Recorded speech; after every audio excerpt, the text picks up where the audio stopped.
Welcome to the Cosmic Cafe, the companion podcast to thecosmiccircus.com. I'm Brian Kitson, and we have an exciting interview for you today. Pretty Woman the Musical is currently playing across the U.S. on its North American tour, and I had the chance to speak with Adam Du Plessis, who plays Happy Man. Du Plessis explores his time in the production, from audition to now, how the role differs from other productions he's been a part of, and what his dream Broadway role would be. Enjoy!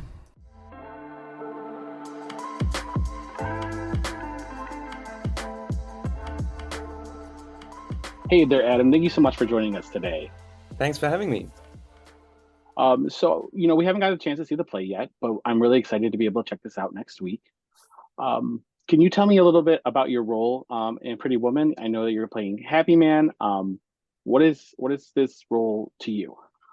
If for anybody who's seen the original movie, what they've done is that they've done their best to take exactly what was on screen and put it on stage.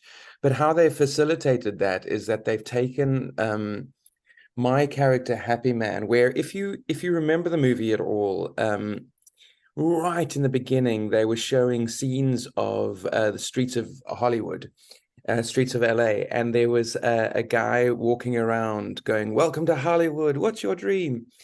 And he was listed in the credits as Happy Man. So what they've done is that they've taken that character, Happy Man, that was only on screen for all of maybe 10 seconds, and that they've created this fairy godfather type of narrator who is kind of the bridge that they used to translate this from the screen to the stage.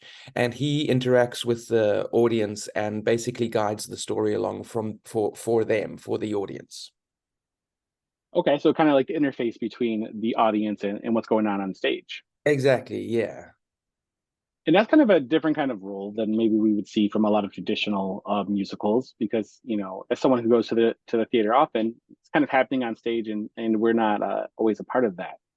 What is that experience for you, interacting a little bit more with the audience? It's wonderful. It's as performers, we tend to branch out into a lot of different disciplines, a lot of different areas of performance throughout our careers. So I've had experience in hosting and emceeing events, and that has what this role has incorporated a little bit of that experience that I've had in the past.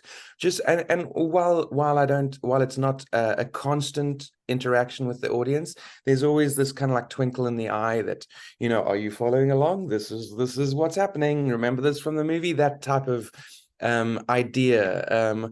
I also, because of my fairy godfather type of character, I also tend to appear in a lot of different areas, a lot of different roles. So that's some of the fun that the audience can experience, is that you see where I pop up throughout the show, and it's always like a little bit of an in-joke for us, between me and the audience.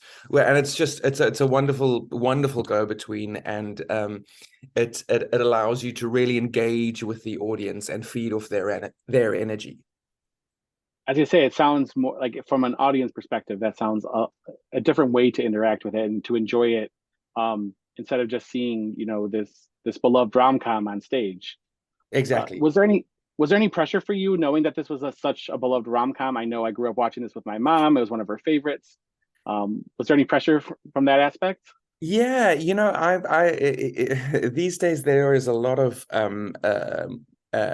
movies that are being taken to the stage. So there are a lot of adaptations that are happening. But I mean, to be honest, it would be hard to top this one. Pretty Woman is so iconic and so nostalgic for so many people. There are my generation, my sister's generation. It would be hard pressed to find people who didn't list Pretty Woman as in one of their like top 10 all-time favorite movies.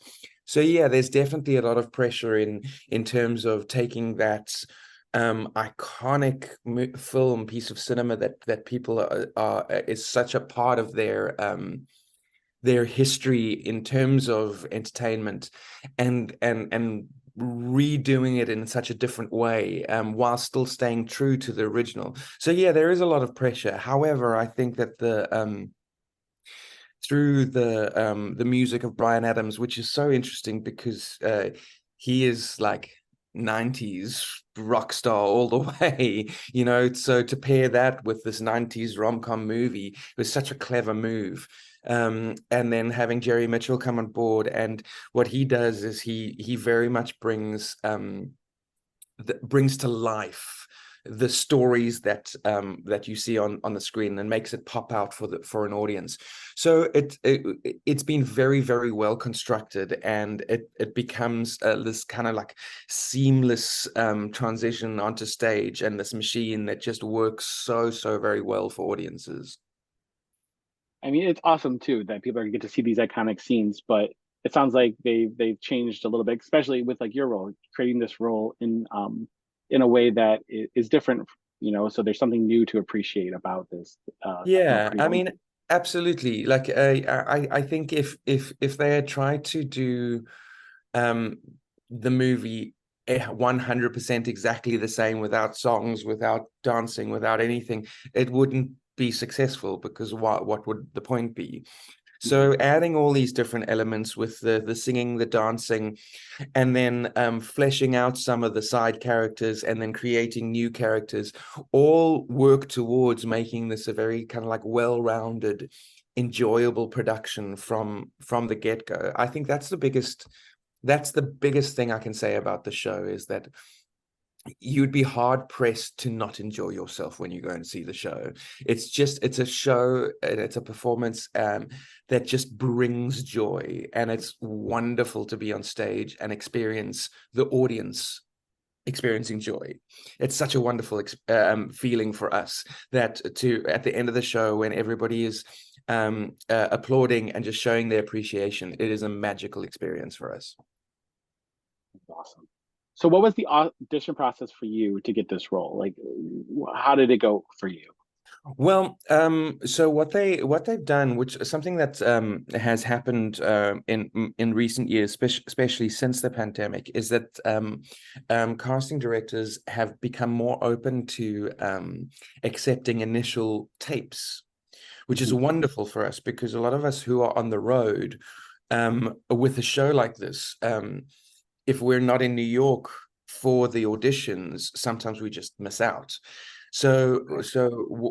what they've become more receptive to is we'll film an audition, and then send it through to the casting director, and the casting director will take all the submissions and go through, and from there they'll pull people, and they'll send the material from the show, and then you'll film that, and you send that in, and then for the final callbacks you have in person. So I was actually on the road with the national tour of Tootsie when I auditioned for Mhm. this, and the final callbacks happened to fall quite perfectly in one of my layoffs from tour. So Okay. I was in Salt Lake City. I had to fly through to New York, get into a hotel room for 2 days, and then go in front of the director DB Bonds, the choreographer Rusty Mowry, and the musical director. And we had to audition for them. They called us back again, learned a little bit of the dancing, learned the singing, and that was for me. For the Edward and Vivian, then they started like pairing people up to see what chemistry they had together, of course, which is really important with a show like this. So, and then the dancers had a different journey. I mean, some people we have people in our cast who understudy like 5 different roles, so you can imagine that their audition process is like extraordinarily difficult, because they've Mhm. got to learn material from all those 5 different roles. So it is quite a process, and it's quite a stressful process, but it's part of our it's part of this industry, it's part of this job, it's something that we have to go through, and fortunately it worked out. So how long ago did you find out like you got the role compared to, you know, now you're touring? Like is it years or No, no, not years. I auditioned for this in March of okay. 2023. I think I found out in May, early May. The initial audition was in March. Then all through April, we started sending in tapes. And then in May is when I found out officially that I had it. I got it. And then we started rehearsals in early September. And we rehearsed for 3 weeks in the rehearsal room, and then went and transitioned into a theater, and we teched the show for about 10 or 12 days. And then we opened up in Utica, New York, and we've been on the road ever since. I think we are in our about 110th show by now. So we've been doing it for a while now. Oh wow, that's a fast turnaround. You faster than I thought in my head, I guess, but Yeah, um yeah. so what have been maybe some challenges for you about playing Happy Man? Oh, playing Happy Man. Happy Man is without a doubt one of the most difficult roles I've ever had to play. But saying that, it is also without a doubt the most enjoyable roles I've ever had to play. Um, I Vivian, the Ellie Baker who plays Vivian, she's on stage more than me, I think. Yes, no, she's definitely on stage more than me. But apart from that, I'm the person that's on stage the most. Okay. And then obviously Edward as well. But so it involves a lot of stamina, a lot of fitness. A lot of quick change, a lot of water, a lot of hot tea. This role in specifically stretches all through a whole bunch of different styles of musical theater and performance. So I've had to you have to have quite a broad base, from the dancing to the singing to the acting to the and all the different styles within that. But again, just to reiterate, it is one of, if not the most enjoyable role I've ever had to play. So it sounds like you're going from start to finish, without fail. Yes, yeah, absolutely. I have in every city we have a wardrobe team, and I have a dresser who is waiting on the side of the stage with a little bottle of water and a little towel for me. So I go every time I run off stage, I'm like, okay, okay, I'm ready. Okay, I can go again. It's quite an exhausting but enjoyable experience. Exertive, let's put it that way. An exertive experience. You cannot walk your way through this role. You have to be fully energetic the entire time. Did you know that before like going into the role, or was that kind of like a surprise as you were learning it? It was a surprise. I Interestingly, I had seen the show. I'd seen the show in Chicago, and that was pre-Broadway. I was on the road with Kinky Boots at the time, and we were near Chicago. So a bunch of us made a little trip through to see the show. Oh, and that was a long time ago. That was in 2018. So, I mean, my memory's faded and everything like that. And also, since then, the show as a whole has changed and adapted and been trimmed and fine-tuned. So the role has changed since then. And I wouldn't be able to say whether it's busier or not, or whether it's he does more now or not. I'm not sure. But it didn't hit me when I watched it how busy it was going to be for me. So when I arrived, I saw all the material and I was like, oh, okay, that looks doable. And then I started doing it and I was like, oh, oh, I need to start going to the gym. Okay. It's always good to have the cardio ready. Yeah, absolutely, absolutely. And when we get into high elevations, we played Colorado Springs, and we've just come from Reno is not even really that high up, but when you're dealing with different elevation, Mhm. oh, sometimes it's hard to catch your breath when you're used to performing at sea level. I mean, I know that obviously to a much greater extent, a lot of like professional athletes have to adjust to different elevations and everything like that. That's something that all of us have to deal with as well, because as much as we're running around changing and dancing and everything like that, we're singing on top of that, and you can't afford to be out of breath when you're singing, because the song and the words and the melodies still have to get across. So it does make it incredibly challenging. Completely understandable. So what does a typical show day kind of look for you? Or even like a double show day? Because I know some days you have two shows. So a single show day is glorious. We all love a single show day. Because if we're not traveling on that day, because say for yesterday, for example, we got up in the morning, and by 6:45 we were loading up the bus in Reno at our hotel in Reno, and we got on the bus and we drove through from Reno to Fresno, and we arrived at 2:30 at the hotel, and by 4 o'clock we were back on the bus to go through to the theaters to start doing sound check and meetings and everything like that to get the show up that night. So those days are particularly difficult when we travel into a show. But today, for example, we have a show tonight at 7:30, and so we get to wake up at our own leisure, go and have breakfast, have a lovely cup of coffee, and then we just get to explore the cities that we're in, which is actually one of the most exciting things about tour,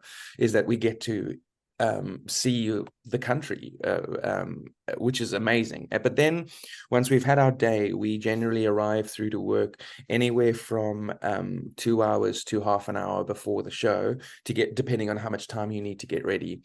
But we all will be in the building by half an hour before the show, because then everybody gets together and then we run the show. On a double show day, those are a little bit tricky. That's when you wake up in the morning, you have your coffee, and you like go, okay, ready. I've got 2 of these to get through, and you have something to eat, and you get ready, and then in between the shows, you go and get something that is not too heavy, because you don't want to do a show on a heavy pasta dish or like tons of pizza. But yeah, those are our weekends. We're going to be in Detroit, obviously, and Detroit's very exciting for us because that's going to be one of our week sits. So we have we're there for the entire week, which means that Tuesday, Wednesday, Thursday, and Friday we have the whole days free to go and explore Detroit.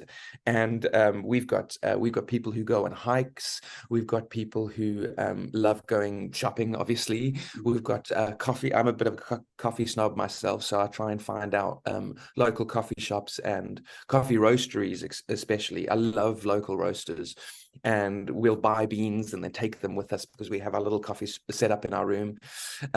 So, and then of course, after the show, we also deal with like going to find like a whiskey bar or a tiki bar, Mm-hmm. So we have our little routines in every city that we find. We try and find something that brings us joy, something that is exciting and new for us. So, and Detroit specifically is also quite exciting as well, because Ray, who plays Kit in the show, she's actually from Detroit. So she's been taking it up for ages. So she's very excited to show us around. So, and she's got a lot of friends and family coming through, which is always exciting. So yeah, our days are busy but fun. This is your actual fourth U.S. national tour. Is this your first time in Detroit? No, I've been to Detroit twice, actually. I was there with Annie in 2016 or 17, and then with Kinky Boots as well. So but the last time I was there was in 2018, which was quite a while ago, and I remember Detroit, downtown Detroit seemed to be going through like quite the renewal project when I was there. There were there were little pockets that were really like amazing already, and I can't wait, because now we're 6 years on. I can't wait to go and explore it again and see, because there were some fantastic restaurants. I can't for the life of me remember, but as soon as I get there, I'll go, oh, I remember that one. So I love going back to cities to see what has changed and how things are different. So yeah, it's going to be very exciting. I hope that you had the most fun here. Detroit has a lot to offer. You're right. We've gone through a renaissance recently, so it's good to have people come and explore that. Yeah. Before I let you go, I got to know though, is there ever like a dream role that you've had that you've always wanted to play, or a certain show that you've always wanted to do that you haven't done yet? Because you've done so many. I mean, Cats and Phantom of the Opera, Tootsie, Kinky Boots. I mean, like there's so many. I saw your list, I was like, wow, he's been in a ton. Yes, yeah, I've been very fortunate. I've done a lot of really wonderful theater, wonderful shows. I would say off the top of my head, there are two kind of like things. One is I've never done Les Mis, and I would love to do Okay. Les Mis. And then on the other side of that, pretty much anything from Stephen Sondheim. So I mean, I would just adore being in Sweeney Todd. Sweeney Todd would just be one of the most fantastic achievements. Just to sing the opening of Sweeney Todd, to be honest, the Attend the Tale of Sweeney Todd just is one of the most thrilling pieces of music. And yeah, so those two, I would say Les Mis on this side, because what a beautiful classic piece of true musical theater, and then any other Sondheim stuff, just because that fills all the, like, my inner theater, not even inner, my theater nerd, musical theater nerdness, my geek, because Sondheim is kind of like on a pedestal for all of us, and rightly so. I had just gone to New York in December and saw Sweeney Todd, and the opening song gave me chills. Yes, doesn't it? It's amazing that when everybody starts singing together, it is so thrilling. Well, thank you so much for your time, Adam. It's been a pleasure talking to you, and I look forward to seeing you next week when you're in Detroit. Continue putting on a great show, and I'm so excited to see it. Thank you. Thanks very much for having me. Take care. Okay, bye-bye. Thank you for listening to this episode of The Cosmic Cafe. You can find the companion article for this podcast, along with all the other news for those who like superheroes, science fiction and fantasy films, TV shows, and other media at thecosmiccircus.com. Have a great day!